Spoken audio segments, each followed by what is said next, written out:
Hello guys, you're most welcome on our YouTube channel अस्तित्व classes. Myself Ajay Singh. Last video में बेटा हमने पढ़ा था केमिकल रिएक्शन एंड इक्वेशन के बेसिक जानकारी इंट्रोडक्शंस। आज हम पढ़ेंगे chemical reaction and equation lecture number 2 और जो आज पढ़ने जा रहे हैं वो टॉपिक्स ये लिखे हुए। पहला टॉपिक है कैरेक्टरिस्टिक्स ऑफ केमिकल रिएक्शंस, दूसरा topic second topic is chemical reaction, and third topic is how to write a chemical equation. Next is balanced and unbalanced chemical equation, and topic number 5 is how to balance the chemical equation.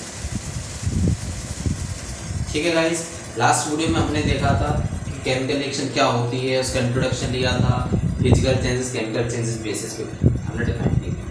लेकिन अब हम देखेंगे कि characteristics of chemical equations, chemical equations की क्या क्या characteristics. जैसे हम बात करें कि ये एक तरीके से पहले ऑब्जर्वेशंस, मतलब जिनको हम देख के कह सकते हैं यहाँ पर केमिकल रिएक्शन हो रही है या नहीं। क्लियर है गाइस? चलो हम स्टार्ट करते हैं। Topic number 1 is first topic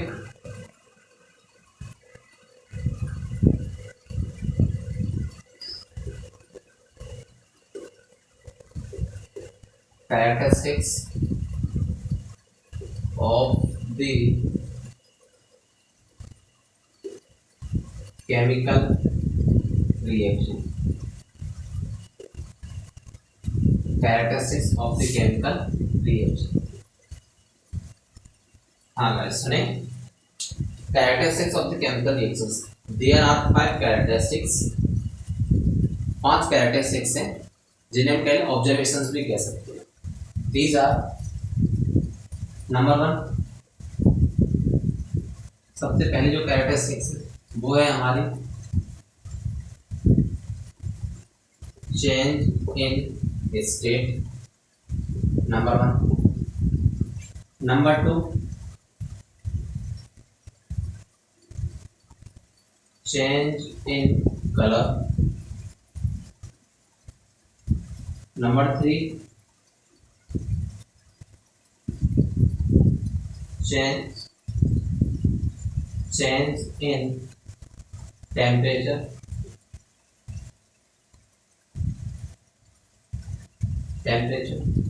number 4,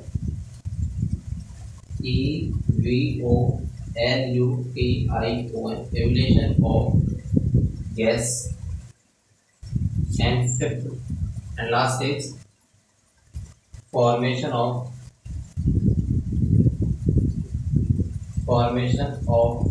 precipitate, precipitate,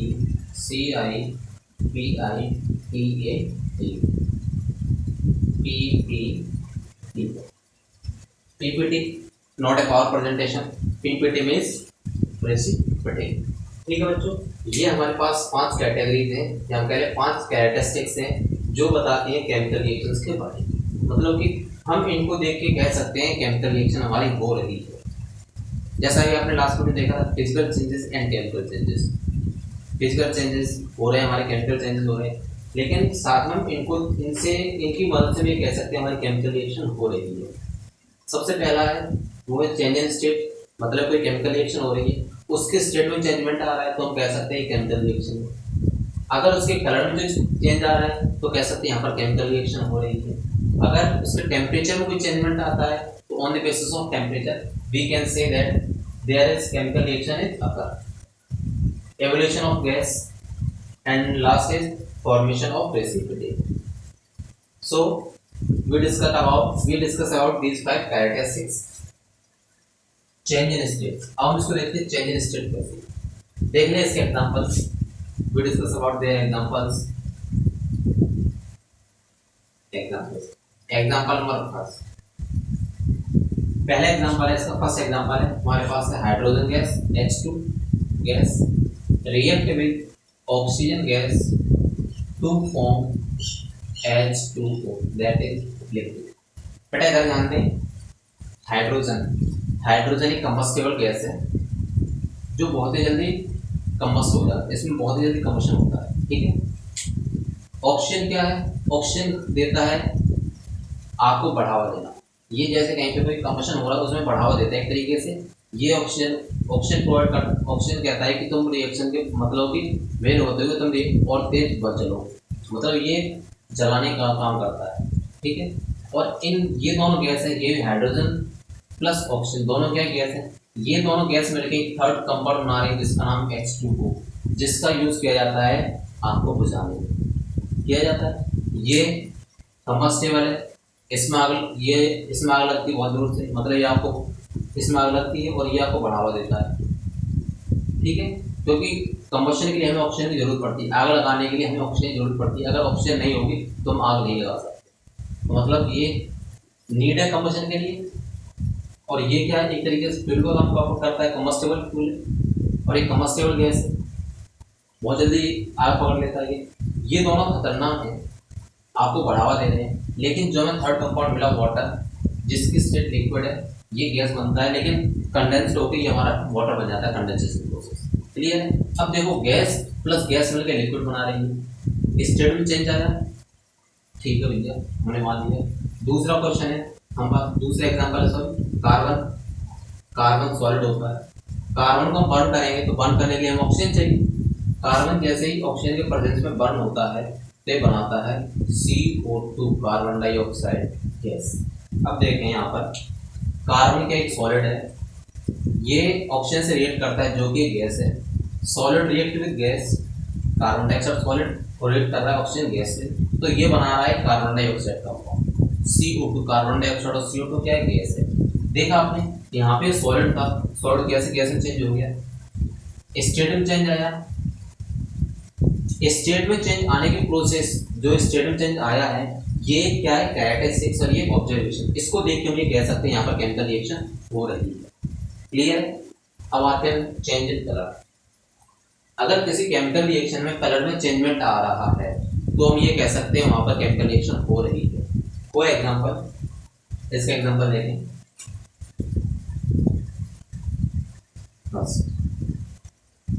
आपने मैजिशियन देखे होंगे, जादूगर, जो क्या करते हैं अलग अलग तरीके के पानी मतलब liquid like structure, liquid like substance लेते हैं, उनको मिक्स कर देते हैं और कलरफुल चीजें दिखा देते हैं, तो हम कहते हैं वो जादूगर है। जैसे हम बात करें, उसने दो पानी जैसे लिक्विड ले रखे हैं, लाइक एज वाटर, उसने दो लिक्विड ले रखे हैं पानी की जैसे, बिल्कुल वो पानी की जैसे कलर के, वो उनको आपस में मिक्स करें तो थर्ड कलर का कंपाउंड बन जाता है, थर्ड कलर शो कर जाता है, मतलब दोनों लिक्विड है ट्रांसपेरेंट है और पानी जैसे कलर के हैं, जैसे उनको मिलाता है तो एक कलरफुल कंपाउंड बना रहे हैं दोनों मिलकर। तो बेटा इसके पीछे कोई जादू नहीं है, इसके पीछे क्या है, केमिस्ट्री है। और कौन सी कैरेक्टरिस्टिक्स है केमिकल रिएक्शन की, चेंज इन कलर। देखते हैं एग्जांपल इसके, देखें जैसे आपने अभी तो नहीं, खैर नेक्स्ट चैप्टर में आप सुनोगे, फेनोल्फथालीन। दो टाइप के इंडिकेटर होते हैं, एक नेचुरल और दूसरा होता है सिंथेटिक इंडिकेटर। फेनोल्फथालीन एक सिंथेटिक इंडिकेटर है, PHENOPTHALIN, फेनोल्फथालीन।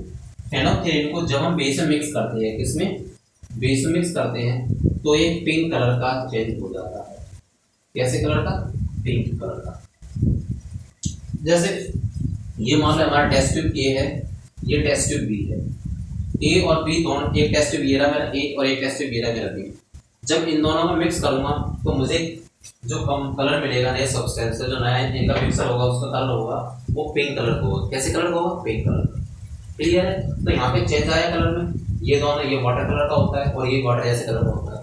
वाटर कैसे कलर होता है, कलरलेस होते हैं, तो ये दोनों क्या होते हैं, हमारे कलरलेस होते हैं और दोनों मिलके एक पिंक कलर जैसा पिंक कलर बना रहे हैं। तो हम ये कह सकते हैं यहाँ पे केमिकल रिएक्शन हो रही है और ये जादूगर फायदा उठाते हैं इसी का और कहते हैं जादूगर है, जादूगर का। भैया कोई जादू नहीं है, सब क्या है, केमिकल रिएक्शन का खेल है। दूसरा बात करें, एक एसिड होता है CITRI, citric acid. Citric acid को जब हम KMNO4 बेटा वही 9th क्लास में KMNO4 के क्रिस्टल्स को जब हम पानी के अंदर डालते हैं तो पानी को पर्पल कलर का कर देता है, वही KMNO4 है। इसका कलर कैसा होता है, पर्पल होता है। जब सिट्रिक एसिड को हम KMNO4 में पर्पल कलर के लिक्विड मिक्स करते हैं तो यहाँ से उस लिक्विड का कलर हो जाता है कलरलेस, मतलब कि उस लिक्विड का कलर उड़ गया पूरा। देखा आपने सिट्रिक एसिड। अब सिट्रिक एसिड क्या, तो ये लेमन के अंदर होता है। ये लेमन क्या होता है, सिट्रिक एसिड होता है। लेमन का जो जूस होता है उसका कलर कैसा होता है, ट्रांसपेरेंट होता है भैया, कलरलेस। जब हम सिट्रिक एसिड को KMnO4 मिक्स करेंगे, पर्पल करके KMnO4 में, तो उसका कंपाउंड कलर, जो नया कंपाउंड होना उसका कलर कैसा हो जाएगा, कलरलेस, वो बन जाएगा हमारा कलरलेस। तो यहाँ पे कलर का चेंजमेंट आया, ये भी शो कर रहा है क्या, कैरेक्टरिस्टिक्स ऑफ केमिकल रिएक्शन। इनको देख के हम कह सकते हैं हमारी केमिकल रिएक्शन हो रही है। क्लियर, फर्स्ट हो गया ये। सेकंड, और थर्ड आता है change in temperature. Change in temperature का एग्जांपल देखो। चेंज इन टेम्परेचर का भैया आपने अपने घर पे सभी ने बताई तो की होगी, नहीं की होगी तो करके देख लेना हो, ठीक है। चलो हम बात करते हैं। हमें पुताई करने के लिए सबसे पहले क्या चाहिए, चूना चाहिए। चूना के लिए हम जाते हैं मार्केट से हम गए, शॉपकीपर से कहा भैया एक चूने के पैकेट दे दो, वो दे देता आपको चूने के पैकेट। आपको चूने के पैकेट को लेके आए, घर पे आए, आपने उसको एक पानी के कंटेनर में डाल दिया जैसे पानी भरा हुआ है, और उसको आप मिक्स करते हो। मिक्स किया, जो आप बाजार से चूना लेके आए हो वो होता क्या है भैया, ये होता है CaO। क्या होता है, चूना लेके आओ क्या होता है, CaO। इसे बोलते हैं QUICK, क्विकलाइन, ठीक है। या फिर हम बोलते हैं CaLCiO, कैल्शियम ऑक्साइड। ये कैल्शियम ऑक्साइड और क्विकलाइन दोनों इसके नेम होते हैं। इन दोनों नेम को आपको लर्न करके रखना, ठीक है। कैल्शियम ऑक्साइड और क्विकलाइन, चलो समझ जाओगे आप यहाँ पे।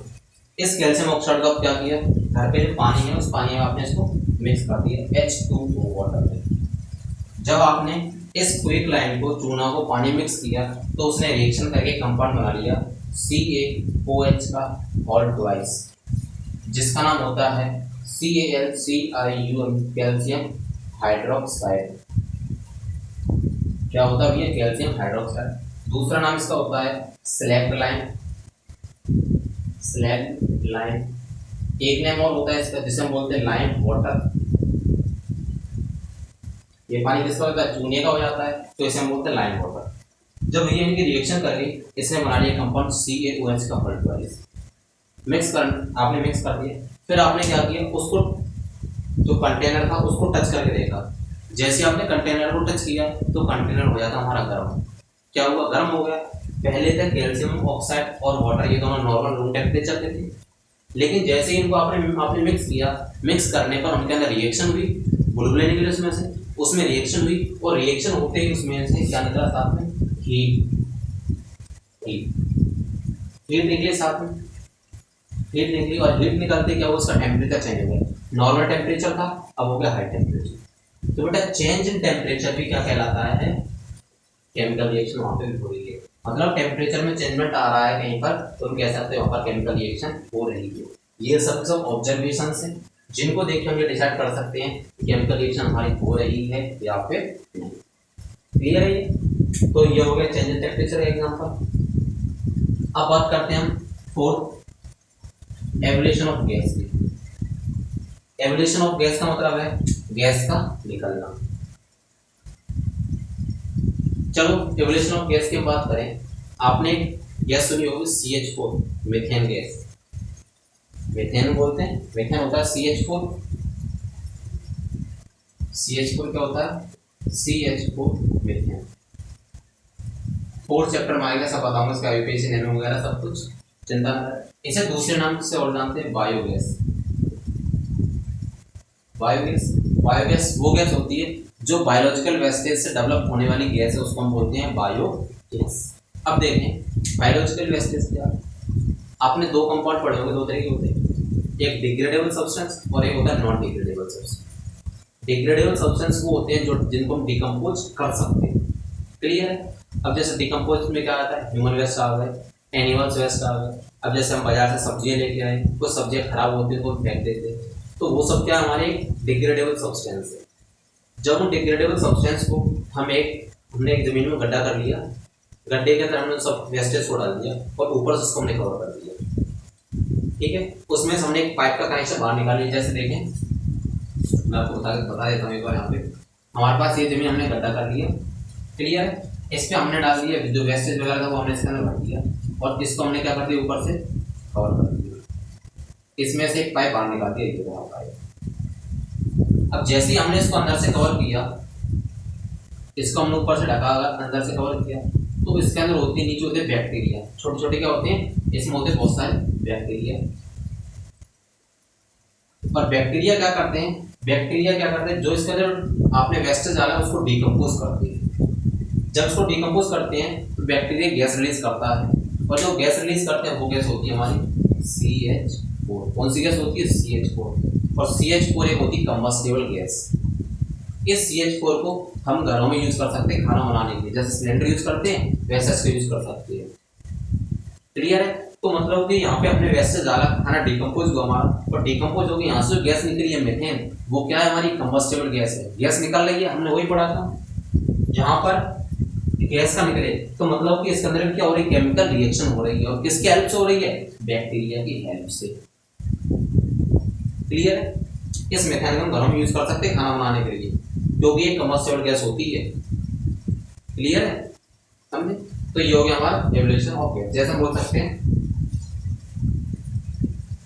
EVOLUTION, evolution of CH4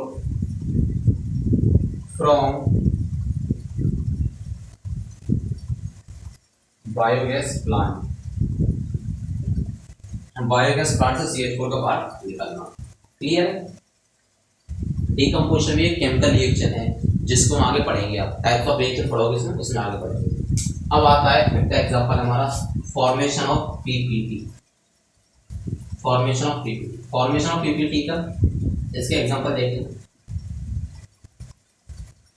formation of PPT power point presentation नहीं है, जानते हो आप।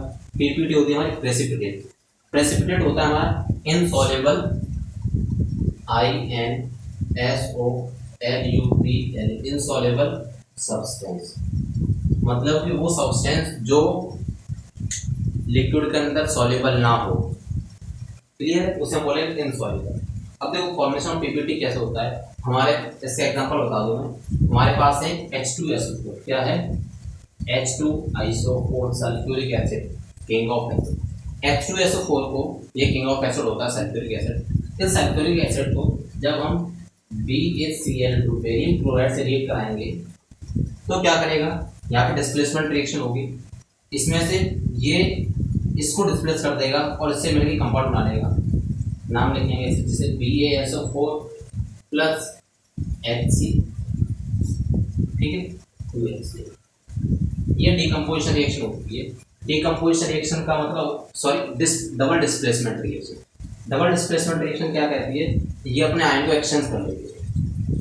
इसके पास है पॉजिटिव आयन, इसके पास है नेगेटिव आयन, इसके पास है पॉजिटिव आयन और ये नेगेटिव आयन। ये पॉजिटिव आयन इस नेगेटिव आयन को छोड़ के इसका नेगेटिव आयन पाउडर लेता है, इसके साथ मिलकर कंपाउंड बना लेता है HCl, और इसका ये पॉजिटिव आयन ये अपने वाले नेगेटिव आयन को छोड़ के दूसरे का नेगेटिव आयन पकड़ लेता है और उसके साथ कंपाउंड बना लेता है BaSO4। और BaSO4 जो बनता है ये बनाता है व्हाइट PPT। क्लियर है, व्हाइट PPT। जैसे बताओ, मेरे पास एक कंटेनर ये रहा, मान लो कंटेनर ये, और एक टेस्ट ट्यूब ये रहा, दूसरा टेस्ट ट्यूब ये रहा। इसके अंदर H2SO4 है और इसके अंदर हमारा BaCl2, ठीक है। ये H2SO4 और ये क्या हमारा BaCl2। जब मैंने थोड़ा सा H2SO4 एक तीसरे कंटेनर में डाला और थोड़ा सा मैंने BaCl2 डाला उसमें, अब मेरे पास मान लो तीसरा कंटेनर ये रहा, जो मेरा तीसरा टेस्ट ट्यूब था जिसमें दोनों मिक्स किया था, वो टेस्ट ट्यूब ये रहा। जब इसमें रिएक्शन हो जाती है तो नीचे कुछ इनसॉल्युबल सॉल्ट जम जाता है, सॉलिड जैसा, ठीक है। जो इनसॉल्युबल जमा है वही इनसॉल्युबल हमारा होता है PPT, प्रेसिपिटेट। कहने का मतलब ये कि हमने जब दो लिक्विड को आपस में मिक्स किया तो वहां से हमें इनसॉल्युबल सॉल्ट, इनसॉल्युबल सब्सटेंस मिला, जिसको हम बोलेंगे PPT, और इसका कलर कैसा होता है, व्हाइट होता है। क्लियर है। दूसरा एग्जांपल और ले लें इसका, जैसे पोटेशियम आयोडाइड, क्या है, Ki।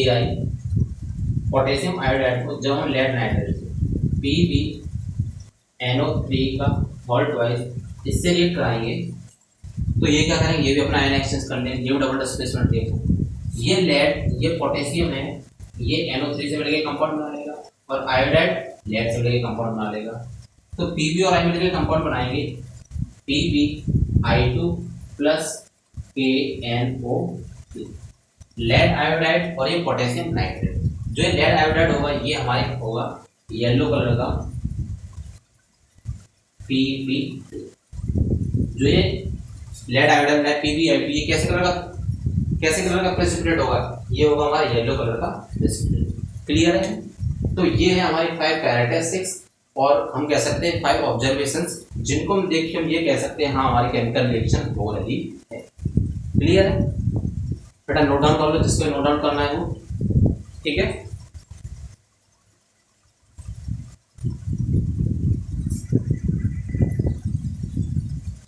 हाँ बच्चों, ये हो गया हमारा कैरेक्टरिस्टिक्स ऑफ केमिकल रिएक्शंस। अब हम पढ़ेंगे chemical equations.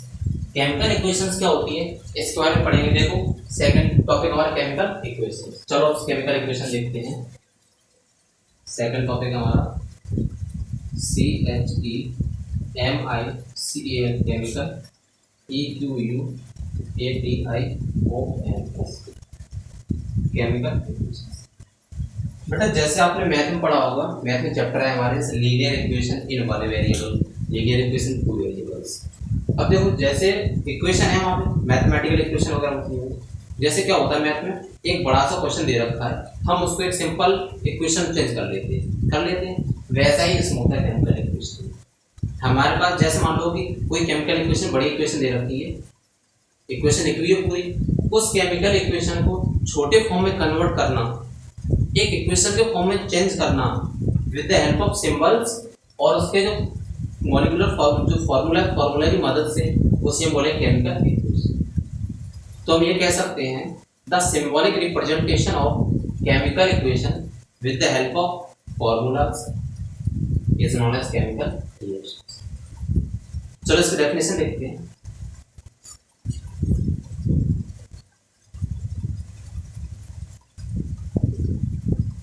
The CHEMICAL chemical equation is the REPRESEN.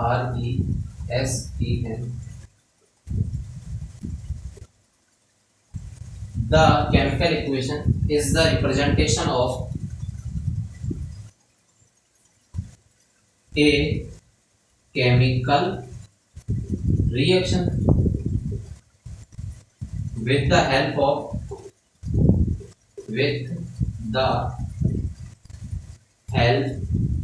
of symbols and FORMULAs and formulas INVOLVIN involving in a chemical reaction। देखो इसे chemical equation, the chemical equation is the representation of chemical reaction। chemical equation क्या है? chemical equation है क्या? representation है किसका? chemical reaction का। chemical reaction का representation हो गया chemical equation। किसके हेल्प से? with the help of symbols का यूज करके और उसमें आने वाले जो मॉलिक्यूल हैं, जो एलिमेंट है, जो कंपाउंड है, उनका फॉर्मूला यूज करके, ठीक है, उनके सिंबल्स और फॉर्मूला यूज करके हमने क्या बनाया? केमिकल इक्वेशन बनाया। क्लियर? केमिकल इक्वेशन एक सिंबॉलिक रिप्रेजेंटेशन है जिसका केमिकल रिएक्शंस। क्लियर? अब देखो नेक्स्ट टॉपिक है हमारा third, writing a chemical equation. वो टॉपिक इसी का ही है, आगे ये इसमें केमिकल इक्वेशन डेफिनेशन हो गई। अब writing a chemical equation two ways है, वो उसके एग्जांपल में आ जाएंगे।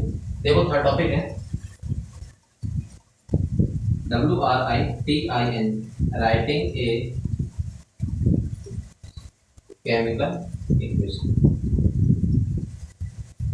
Writing a chemical equation. Writing a chemical equation क्या है? केमिकल इक्वेशन लिखने के टू वेज है। There are two ways to write a chemical equation. There are two ways to to write a chemical reaction. एक chemical reaction लिखने के दो तरीके। जैसे मान लो कि हमें एक स्टेटमेंट में दे रखी रिएक्शन ये रही STATEMAN, ये एक स्टेटमेंट दे रखा है रिएक्शन का। Magnesium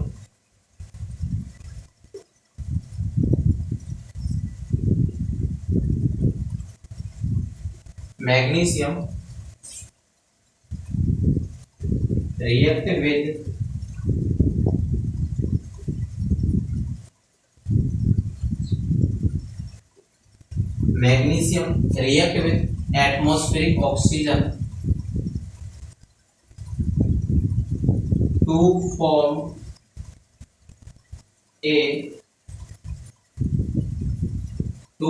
a layer of magnesium oxide।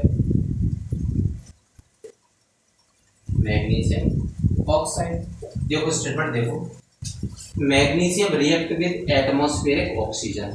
जब मैग्नीशियम हमारे एटमॉस्फेरिक ऑक्सीजन से रिएक्ट करता है to form a layer of magnesium oxide. किसकी लेयर बना लेता है? Magnesium oxide. ये हमारा स्टेटमेंट हो गया, क्लियर। अब देखते हैं वर्ड इक्वेशन क्या होती है। जो टू वेज थे, पहला वेज ये था, फर्स्ट वेज। जो टू वेज कहा था मैंने, किसी केमिकल रिएक्शन को लिखने के टू वेज है। स्टेटमेंट ये रखा, फर्स्ट वेज ये रहा वर्ड इक्वेशन। फर्स्ट वेज क्या है? फर्स्ट जो पहला तरीका है लिखने का वो ये है वर्ड इक्वेशन। क्या है हमारा? Magnesium MAGNESIO magnesium react with किससे करा? ऑक्सीजन से, to form MAGNESIO magnesium oxide. आज की डेट में सब चीज ज्यादा शॉर्टकट चलते जा रहे हैं। तो पहले रिएक्शन हमारे इस फॉर्म में लिखी जाती थी, उसके बाद जो अगली नेक्स्ट जनरेशन आई उन्होंने उस रिएक्शन को इस फॉर्म में चेंज कर दिया वर्ड इक्वेशन में। अब उनके बाद जो जनरेशन आई, उनके बाद जो साइंटिस्ट आए, उन्होंने इसको और सिंपल कर दिया। उन्होंने कहा यही बहुत बड़ी है कि उन्होंने इसको सिंपल फॉर्म और ले दिया। तो उन्होंने इसको दे दिया, नाम दे दिया, जो सेकंड वे है वो है केमिकल इक्वेशन। क्या है वो? Chemical equation.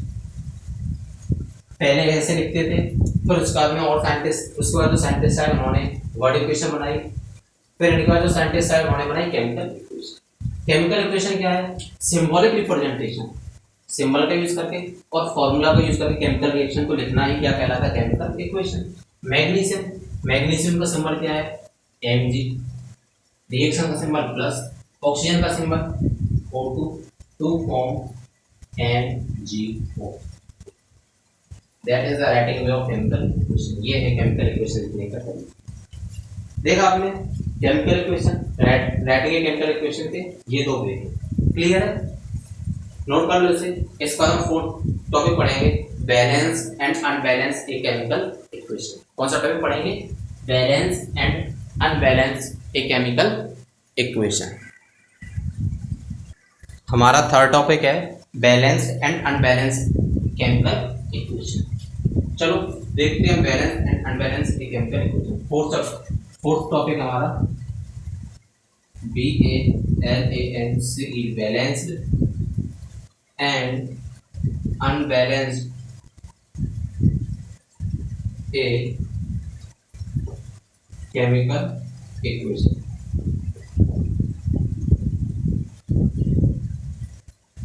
Balance and unbalance A chemical equation. हमने बैलेंस एंड अनबैलेंस का मतलब समझे। बैलेंस का मतलब देखा होगा आप कभी फ्रूट्स खरीदने के लिए या वेजिटेबल्स खरीदने के लिए सब्जी मंडी या फल मंडी गए होंगे, तो आपने देखा होगा जो सेलर होता है उसके पास एक तराजू होती है, जिससे वो क्या करता है, एक तरफ बांट रखा हुआ, एक तरफ आपने जो फ्रूट्स खरीदे फ्रूट्स रखे उनको बैलेंस करता है। जैसे ही वो इक्वल हो जाए तो इसका मतलब क्या है, जो 1 kg का वेट है, जो 1 kg का पार्ट है, उतने ही हमारे क्या हो गए, फ्रूट्स हो गए 1 kg। अगर बाट हमारे 1 kg का रखा है तो फ्रूट्स कितने हो गए 1 kg। अगर वो बाट हमारा 2 kg का रखा है तो कितने फ्रूट्स हो गए, वहाँ पर 2 kg बैलेंस हो गए। क्लियर है? बैलेंस का काम यही होता है, वही होता है बैलेंस एंड अनबैलेंस। दूसरे हम ऐसे इसको समझ सकते हैं, जैसे हम क्रिकेट की बात करें, उसमें हर एक टीम के पास इक्वल नंबर ऑफ प्लेयर्स होते हैं। अगर आपकी टीम से 11 प्लेयर्स खेल रहे हैं तो मेरी टीम से भी 11 प्लेयर्स कैसे, इस टीम में प्लेयर्स कैसे इक्वल हैं तो वही होता है। अगर प्लेयर हमारे दोनों टीम में इक्वल हैं तो हम कह सकते हैं बैलेंस है।